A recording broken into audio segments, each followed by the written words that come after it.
Hi, for all those that aren't the best at tools and putting stuff on, not necessarily mechanically inclined, made this little video. So the instructions to put these tires on, just throw them away.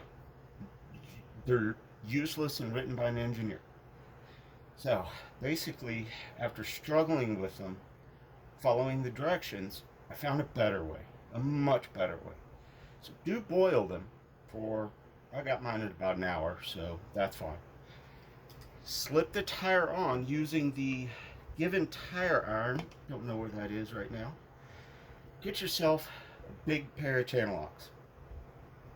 This is the way. Once the tire is on, squeeze it and just wiggle it between the slots. You'll kind of feel it slip in. Just like that. Go around and do it all the way on.